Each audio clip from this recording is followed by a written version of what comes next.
I wish we had time in this course to go into the niceties of creating melody, to go into the niceties of creating harmonic progressions. But in 6 weeks, there's only so much we can do. We may have to wait for another time for that. But that doesn't mean that we aren't going to deal with what this song can be. We're going to take a look here first at melodic rhythm. That is to say, how these syllables that we have created are going to find their home within the context of musical rhythm. Remember that we've seen this whole thing about setting, about preserving the natural shape of the language, about your stressed syllables occurring in stressed positions in the bars, and your unstressed syllables occurring in unstressed positions in the bars. Stressed positions. In 4/4 time, 4 quarter notes. Downbeat, third beat, stressed. Second beat, fourth beat, unstressed. And then as we start subdividing those quarter notes into eighth notes, 16th notes, that same relationship is retained, as we'll see when we start talking about phrasing. But for now, let's just work with melodic rhythm. Now, we could simply do this with a metronome or a simple drum beat, but I've constructed a little bit of a very simple 2-chord loop. That's a 4-bar loop going A minor for the first bar, A minor for the second bar, G major for the third bar, G major for the fourth bar. And it sounds like this.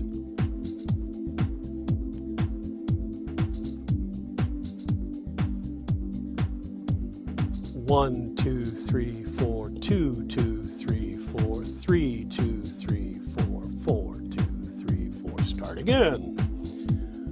And so I just keep this running, and not because these are going to be the chords, but because this kind of mood, this A minor to flat 7, feels kind of longing.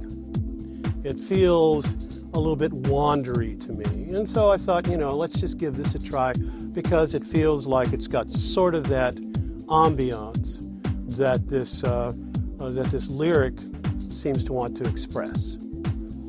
So first thing is just generally, how are we going to get these syllables fitting into this 4-bar sequence? One possibility might be this. 1, 2, 3, 4, 2, 2, 3, 4, 3, 2, 3, 4, 4, 2.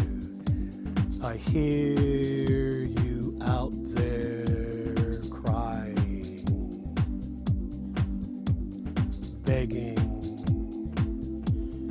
let me in. You make your way between the cracks. I hear you moan. I hear you laugh. Singing as you pass. Oh, hobo wind. Oh, hobo wind. And so you try that. Say,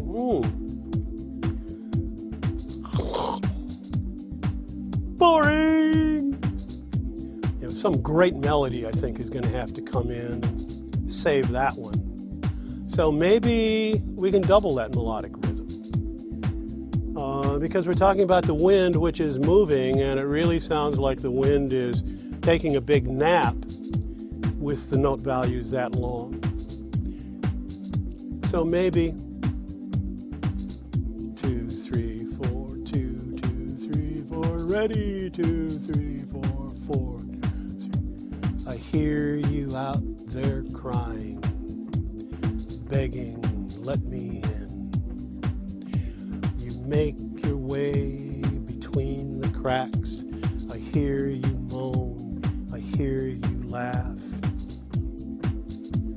singing as you pass. Oh, hobo wind, hobo wind. That felt all right.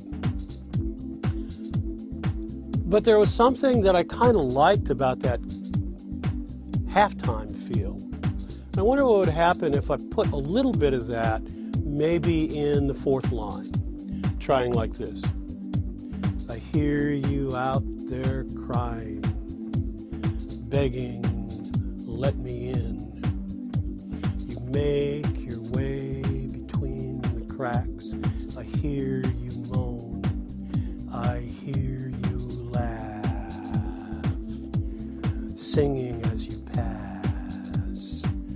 Oh, hobo wind,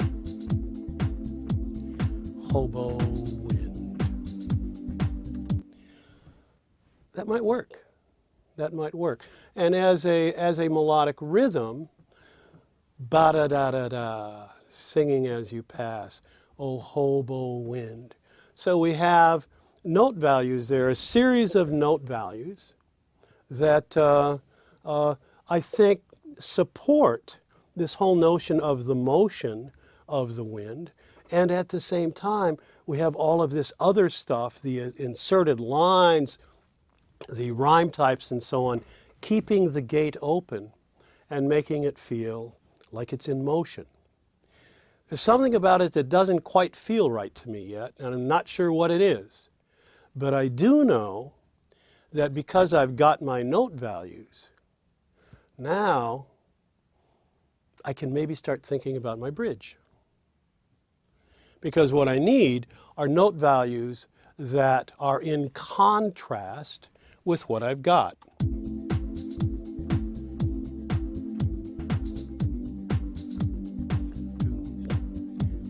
I hear you out there crying, begging, let me in. Ba-da-da-da-da-da. Ba-da-da-da-da.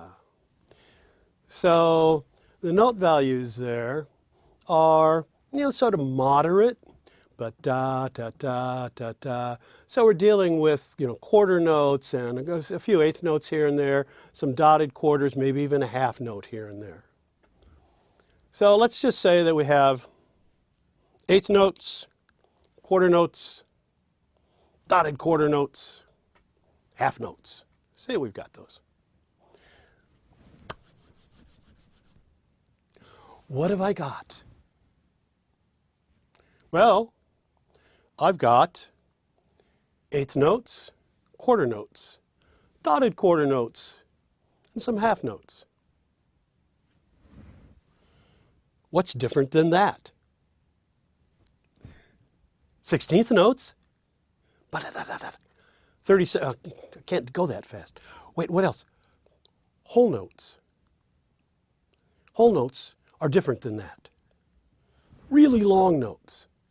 So that if I want to create a bridge that goes like this, maybe I want some long notes. So that now I have two entries into my brain that say, okay, what do I need the bridge to do?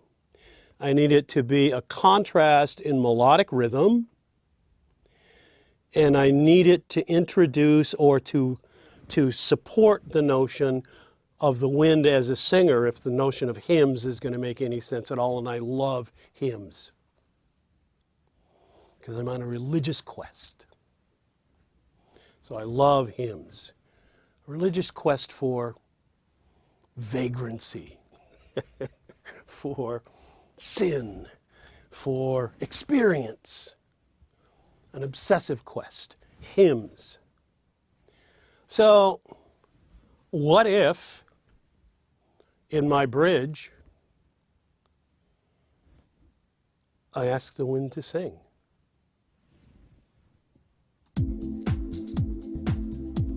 Here I am listening to the wind.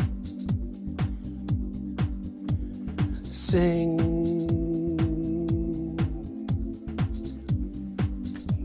There it is. Sing all night long. Sing. What if that's all it is? What if that's all the bridge is? Sing long, consonants rhyme. Sing all night long. Sing. Oh boy, would it ever be good to say, sing all night long, sing your song. Because song rhymes with long. Wow, brilliant. Except, one, we want the bridge to move us into the next section, and sing all night long, sing your song is stable. It says, okay, I'm done, hold it, we're done. And so sing, line 1, all night long, line 2, sing, line 3, does two things. If we just leave it there, it gives us an odd number of lines, and it gives us a shorter line, so to speak. It asks us to match, and we don't, and so it just tumbles us right into the third verse. So let's just try that. Let's come out of the second verse and see what happens with that as a bridge.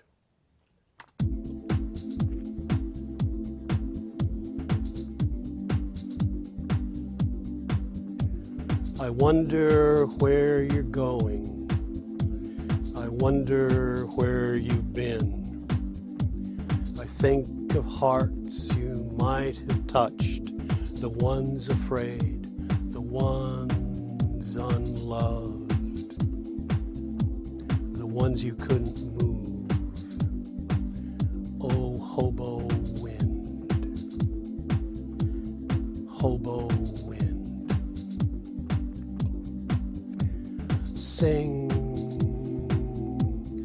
all night long. Sing.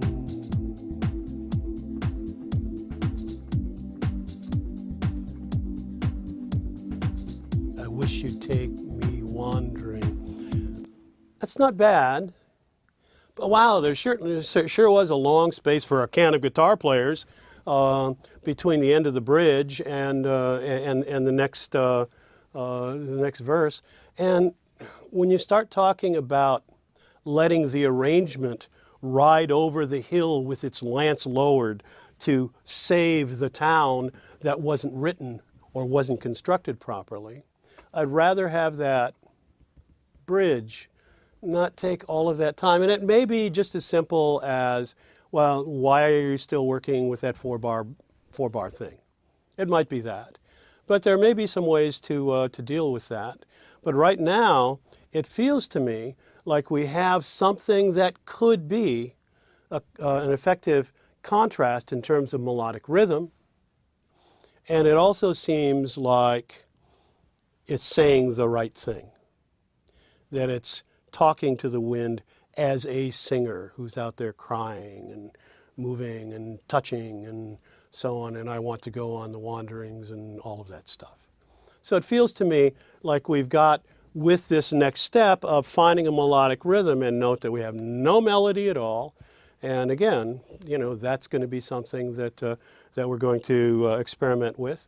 But at this point, it feels like we've taken the next step toward creating something. Now note, for you out there who say, well, I'm only a lyricist, note that when you start working with melodic rhythm, you're still working as a lyricist. That is to say, you don't have to know how to sing. You don't have to know how to play an instrument. All you have to know is how to press play on a loop of some kind or a drum loop and work your lyric in melodic rhythm and find out what that feels like. And then if you should go on to find chords and melody, great. If you're co-writing and can now give that to a co-writer, you'll be aiding and abetting the process by saying, this is how it lays in melodic rhythm to me. And then for the composer, it's simply a matter of saying, oh, okay, that actually could suggest melody to me. That actually shows me how things can move there, and that's going to be a real boon in creating whatever harmony and whatever melody I can work with. As opposed to just handing the composer a sheet of paper and saying, here, and then the composer not understanding how you want it to move in all of your thought process now is going to probably give you something that you certainly didn't expect. And sometimes those surprises are not the best. So try to create your melodic rhythm, maybe in advance, particularly when you write lyric first, maybe in advance of creating the melody, maybe in advance of creating the harmony. As I say, well, this could have been done simply with a drum loop or a metronome, but I kind of like the ambiance of this little loop, and so use that to start moving us along.